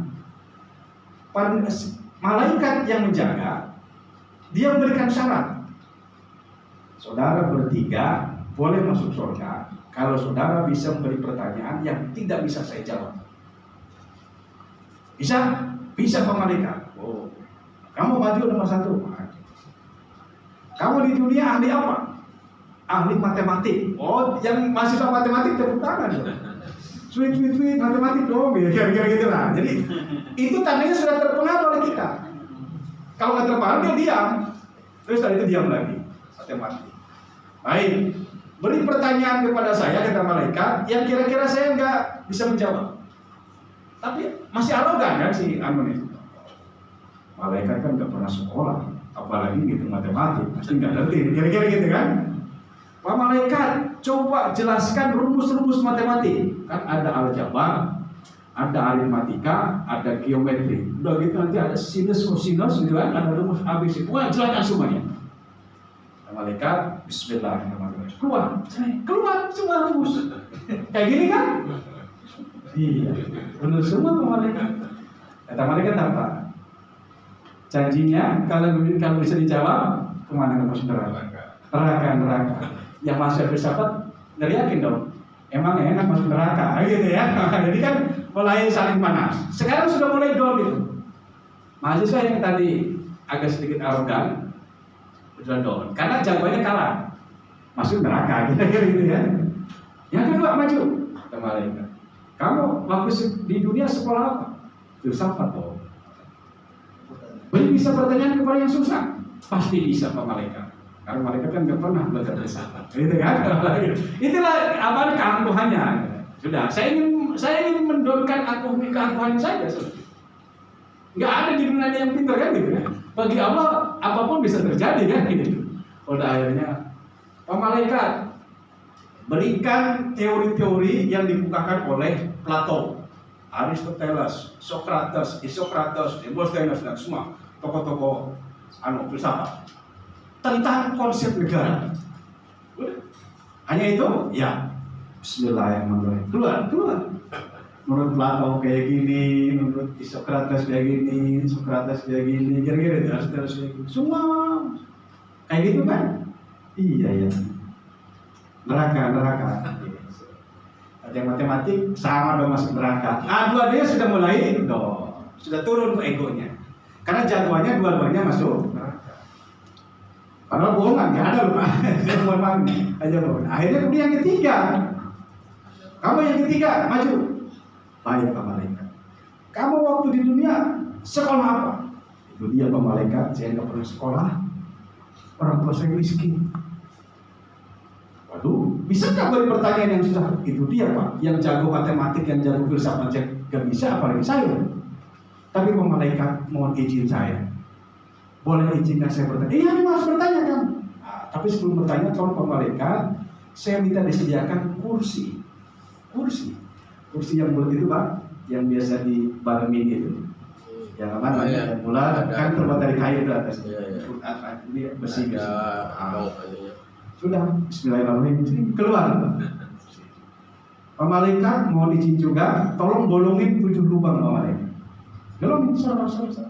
Bolong 7 lubang. 6 di pinggir, 1 di tengah. Izin Pak Malaikat, saya mau naik. Silakan ya Pak Malaikat. Naik. Duduk.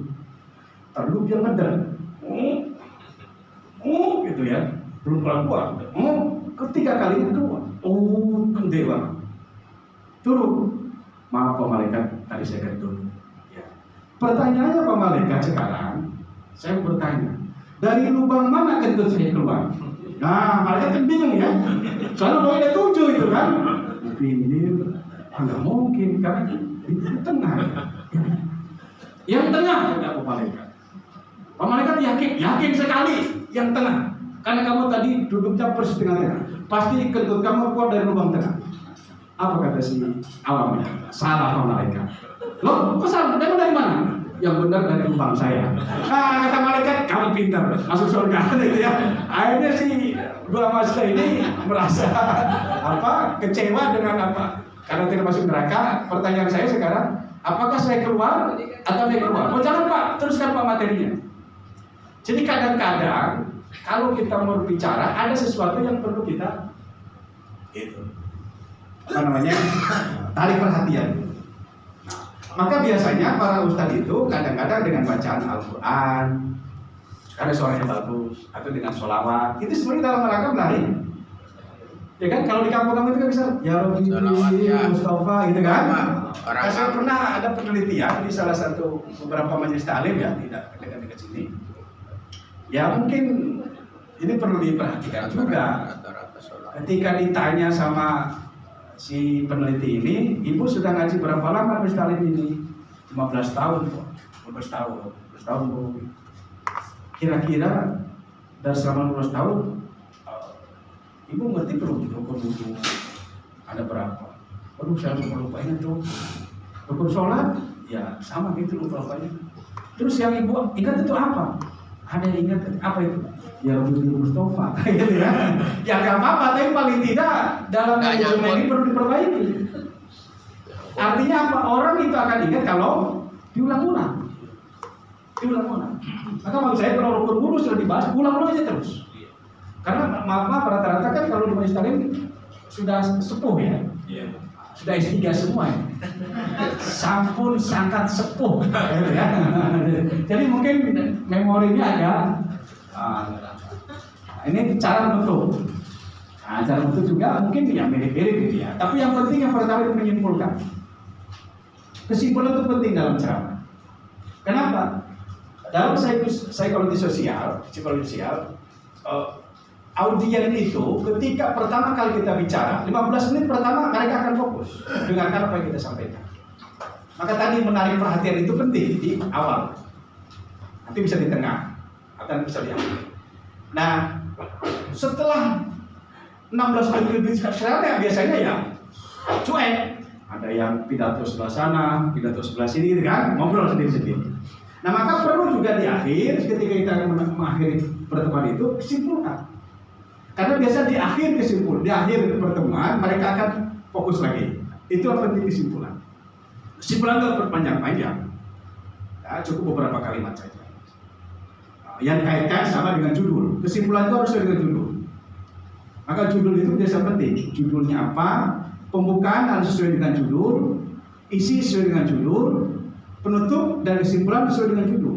Jadi judul itu fokus betul yang diingat oleh audien. Bisa juga dengan menyatakan kembali gagasan utama itu adalah tadi, atau mendorong hal lain untuk bertindak. Ya mungkin saja silakan. Mengakhiri dengan kalimat ya bisa dengan macam-macam. Apalagi bisa membuat pernyataan yang lucu, boleh.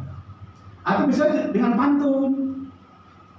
Kan sekarang sedang musim pantun tuh ya. Ya. Baik, sebelum acara terakhir saya akan berpantun dulu. Nah, boleh sebagai untuk perhatian terakhir. Nah, misal buah mangga, buah kedong-dong, rujak dong, gitu ya, nggak nyambung sebenarnya itu. Atau boleh juga apa itu? Burung irian, burung cendrawasih, burung Jawa, burung pucaro, burung orang Jawa. Cukup sekian dan terima kasih. Sampai jumpa pada kesempatan yang sama. Assalamualaikum.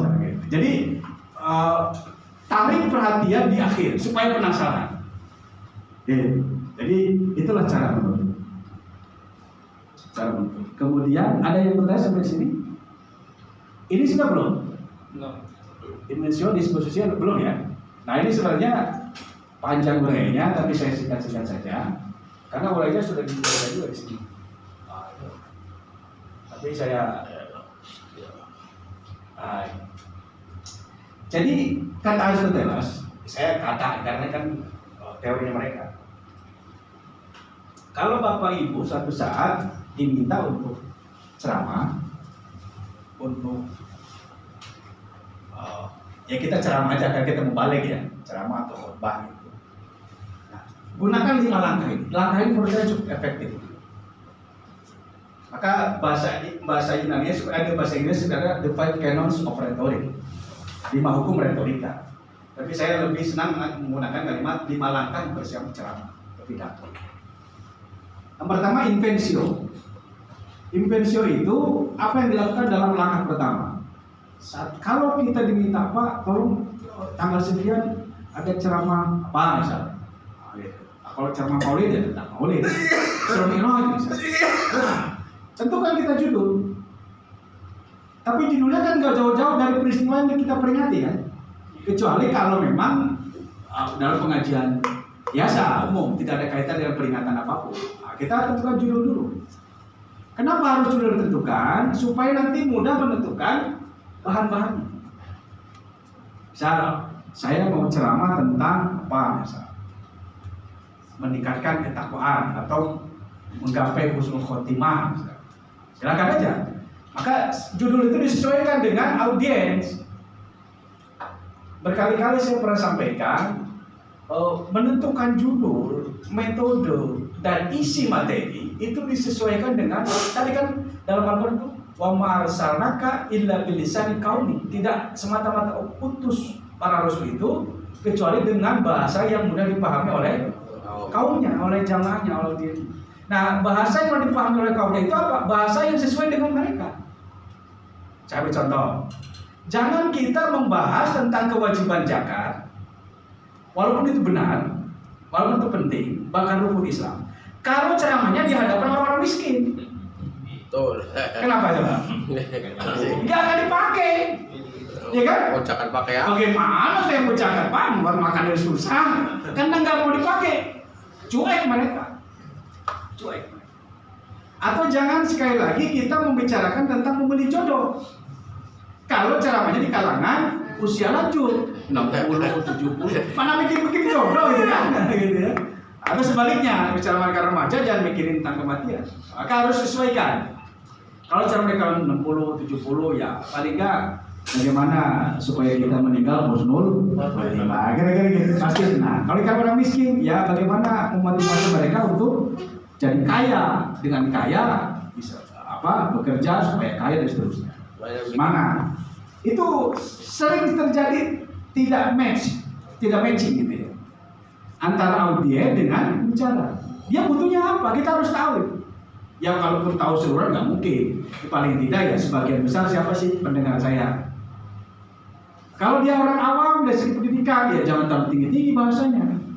Nggak perlu pakai istilah dedikasi, komunikasi, stabilitas sosial, responsibility misalnya itu. Jangan, nggak ngerti mereka. Ya gampang-gampang aja. Kan kata bilisani qaumi. Itu retorika. Nah, tentukan topiknya. Boleh lah, topik hidayah, topik kemas, topik sapala, silakan. Penting topik. Setelah topik ditentukan, judul tentukan, kita cari bahannya. bahan yang membahas tentang topik itu. Kalau tentang husnul khotimah, cari ayat yang kaitan dengan khotimah atau dikaitan mungkin buku-buku atau hadis-hadis dengan seputar itu. Sudah, Pak, bahannya sudah ada, judulnya sudah saya tetapkan. Bagus. Lanjutkan langkah kedua. Langkah kedua apa itu? Disposition bahasa Inggris. Ini bahasa Yunani. Disposition. Apa disposition? Menyusun. Menyusun itu bisa dibuku, orek-orekan dulu nih. Tadi kan kita ambil yang 3 sepakat ya. Muqaddimah. Muqaddimah, tadi judulnya apa? Dalam muqaddimah itu apa isinya? Ya paling enggak salam, kemudian puji-pujian, alhamdulillah seterusnya itu kan. Kemudian baru ucapan penghormatan. Dalam puji-pujian itu juga disisipkan juga ayat yang akan dibahas. Gitu, baru pada yang terhormat, Tapi kalau khutbah Jumat jangan. Enggak ada yang terhormat. Kalau khutbah Jumat nama Pak Anu yang terhormat pengurus masjid, dan terhormat Pak Lurah kebetulan senang jangan. Kalau dalam khutbah Jumat nggak perlu basa-basi, langsung saja tutup ayat. Kalau ceramah boleh. Sudah, susul. Lawan ini. Kemudian urainya sesuai dengan judul. Judul itu diuraikan. Misal contoh, menggapai husnul khotimah. Paling enggak kita definisikan apa husnul khotimah itu. Karena masih banyak pemahaman husnul khotimah itu. Nah, menurut versi kita husnul khotimah itu apa? Husnul artinya baik, khotimah artinya terakhir kan, penutup. Berarti baik di akhir penutup kehidupan kan gitu. Itu husnul khotimah. Karena ada juga gini Bapak sekalian, saya masih suka mendapatkan WA itu kalau ada teman atau keluarga teman yang meninggal. Kemudian ada teman-teman mengomentari apa? Husnul khotimah. Husnul khotimah. Sebenarnya keliru itu ya Pak. Iya, itu kan sebenarnya apa? Bagi orang hidup. Berdoanya bagus, tapi terlambat. Karena orang sudah meninggal. Husnul khotimah itu meninggal atau belum? Belum. Sedang akan meninggal. Sakaratul maut. Sama lah orang mau ujian dengan setelah ujian. Ketika setelah ujian udah lulus baru kita doakan. Mudah-mudahan lulus ya. Kira-kira bagaimana ini? Saya udah lulus bahaya ini kan. Doanya bagus tapi kinerjanya terlambat. Penempatannya ya penempatan. Maka jelaskan apa itu husnul khotimah. Menurut versi kita. Karena kita yang ceramah. Mungkin versi yang lain ada lagi silakan saja. Ini versi saya kok. Itu yang saya pahami kira-kira. Sudah. Kemudian setelah disusun itu definisi. Kemudian bagaimana cara menggapai husnul khotimah? A, B, C, D, dan sebagainya. Kemudian ada nggak dalil yang melihat husnul khotimah? Mungkin hadis, Al-Qur'annya atau hadisnya. Kemudian apa balasannya? Lalu saya penutup. Demikianlah. Mudah-mudahan kita termasuk orang yang husnul khotimah nanti ketika akan meninggal. Mohon maaf lahir batin. Assalamualaikum. Nah, itu yang selesai. Penutup. Itu di sini sudah selesai di sini. Jadi langkah kedua sudah selesai itu susunan materi kita. Nah, baru langkah ketiga elokutio. Elokutio itu bahasa aslinya itu artinya elok itu bahasa Yunani. Kemudian diadopsi oleh bahasa Indonesia. Elok artinya kan indah. Iya kan? Elok. Indah, menarik. Dalam bahasa ini disebut estate, apa namanya? Ya estate, ya estetika, estate. Nah, tentu yang dimaksud adalah tujuannya apa sih? Untuk menarik perhatian saja ini. Sisipan sebenarnya. Cari kalimat-kalimat yang indah atau hal-hal yang lain yang semua orang bisa memperhatikan. Maka tidak sedikit yang saya lihat ada ustadz-ustadz begitu ceramah kalau 1 jam, zamannya sudah mulai ngantuk-ngantuk. Nah, mari kemudian baca salawat bareng-bareng. Itu elokutio sebenarnya. Atau kemudian cerita yang ngomong itu elokutio. Gitu, untuk menyegarkan kembali. Sudah. Ini mah nggak ditulis, ditandain saja. Saya buat elokutio di depan boleh, di pendahuluan, di tengah boleh, di akhir boleh. Jadi 3-3-nya boleh. Tapi jangan terlalu banyak elokutio. Kenapa? Kalau terlalu banyak akan membuyarkan materi. Jangan, sedikit-sedikit aja. Yang berikutnya, Pak sudah disusun, elokutio sudah saya taruh di sini-sini. Baru kemudian kita mengingat, memoria, memorize. Tadi kan memoriter ya. Diingat, nggak perlu dihafal, diingat saja. Saya nanti kayak saya sampaikan tuh ini. Diingat. Tadi kan sudah buat naskahnya kita. Diingat saja, nggak usah. Kalau dihafalkan harus persis. Diingat saja garis besarnya. Oke. Lalu terakhir prakteknya. Ceramahkan apa yang tadi sudah.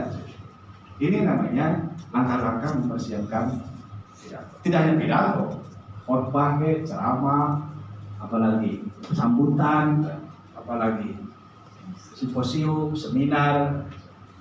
Saya ajarkan ke mahasiswa saya, kalau kamu buat makalah, ya gunakan ini sebenarnya bisa. Mudah sekali kalau pakai ini. Ya, itu kan bahan. Nah terakhir, nah ini contoh sekedar, contoh nih. Nah, ini yang perlu, saya menggunakan teori yang 3 itu tadi. Pendahuluan atau mukadimah, uraian, penutup. Ini yang singkat aja. Contoh, judul. Itu judul yang disebut, tadi kan saya sebut, menggapai husnul khotimah. Sudah, itu judulnya.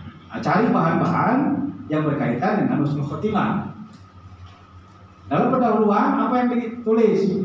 Kayak paling ucapkan salam, tadi kan? Alhamdulillah, seterusnya. Mau baru kemudian baca ayat. Ayat yang berkaitan dengan husnul khotimah. Di antaranya Al-Imran 102. Ya ayyuhalladzina amanu taqullaha haqqa tuqatih wa la tamutunna illa wa antum muslimun. Jangan kalian mati kecuali dalam keadaan muslim, berserah diri. Berarti berserah diri itu husnul khotimah enggak? Husnul khotimah itu kan.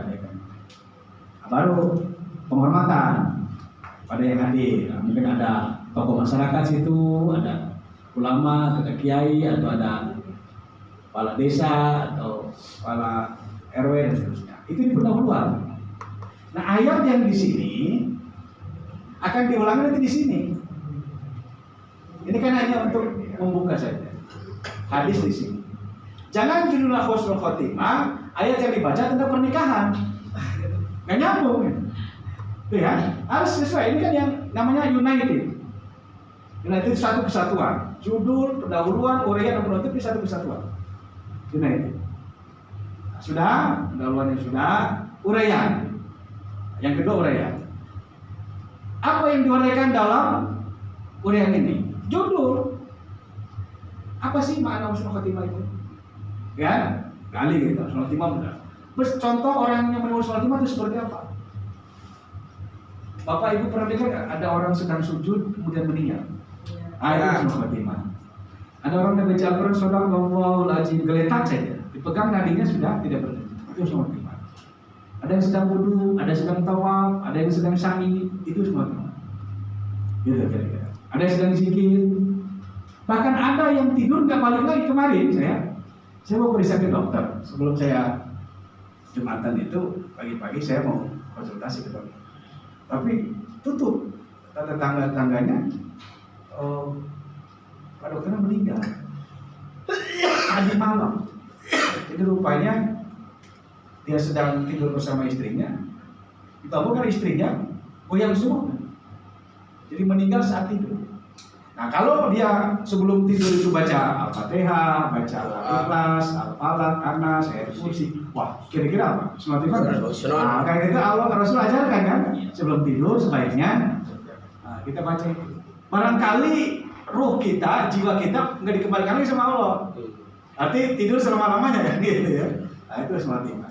Berikan contoh sebanyak-banyaknya supaya mudah. Baru kemudian bagaimana langkah-langkah untuk bisa menggapai husnul khotimah? Apa sih langkah-langkahnya? Ini carilah di buku ada. Kemudian baru bahasa boleh, silakan. Ini sebagian kecil aja yang saya sampaikan. Sudah mereka. Terakhir penutup. Apa penutup berupa ajakan, berupa persuasi. Untuk berbuat kebaikan agar kita bisa meraih husnul khotimah. Udah. Demikian mau tutup dengan pantun ya boleh kalau, tapi saya nggak sebutkan pantun di sini. Paling tidak sepertinya gambaran berlikupan. Kalau begitu, apa yang kita sampaikan fokus. Begitu selesai orang tadi bicara apa pengajian husnul khotimah, ternyata husnul khotimah itu saya paham sekarang.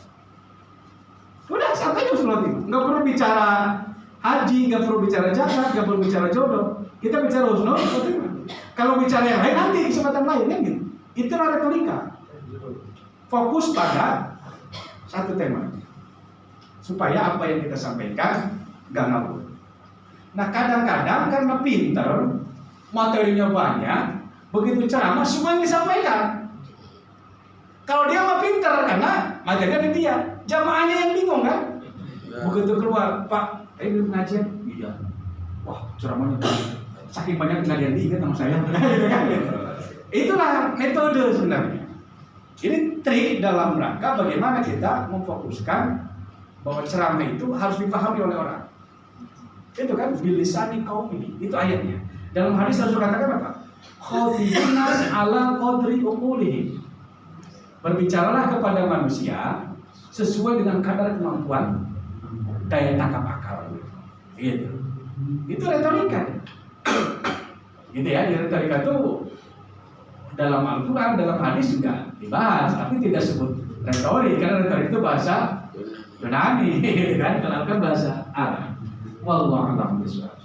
Ada sekitar 2 menit, mungkin ada yang perlu ditanyakan. Kalau ada, mau silakan. Ini Ceramah mingguan di masjid. Kita ambil tema misalkan ini mendapat husnul khotimah. ya, Kebiasaan kita memberikan ceramah di masjid itu minimal 1 sampai 1,5 jam. 1 sampai 1,5 jam. Nah, ini kepada jemaah ya. Ini judul yang demikian supaya bisa 1 sampai 1,5 jam. Bagaimana cara tekniknya? Ya, bagus. Itu pertanyaan yang sangat Luar biasa. ini untuk berapa lama gitu kan? Iya. Iya.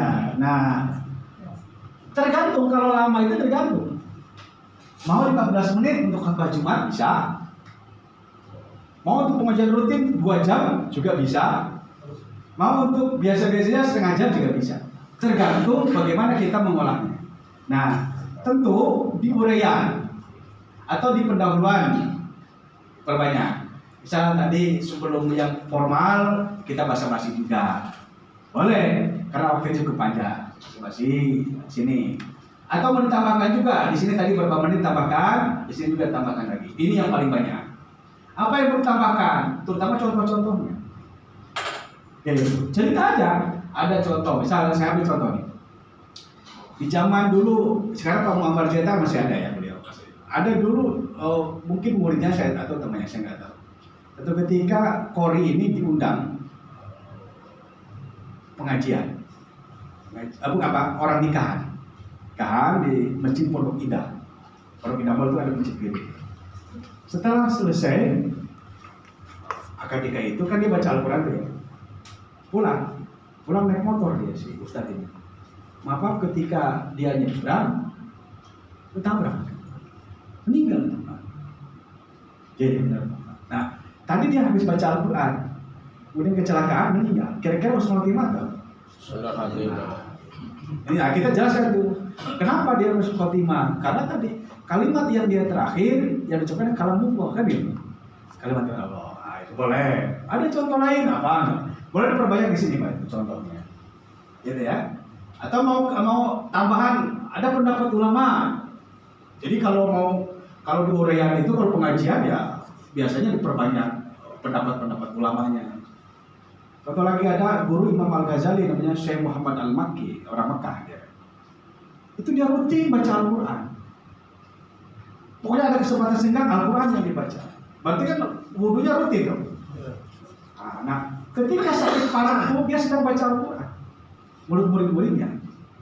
Nah, baru ketika terakhir nafas terembus, Al-Quran yang dipegang, bahkan tertutup di dadanya. Itu luar biasa. Jadi baca Al-Quran itu bisa menyebabkan orang husnul khotimah.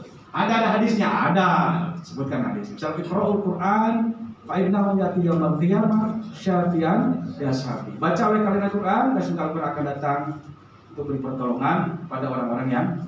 Maka mungkin yang lebih banyak lagi, ini samping contoh adalah ini langkah-langkah.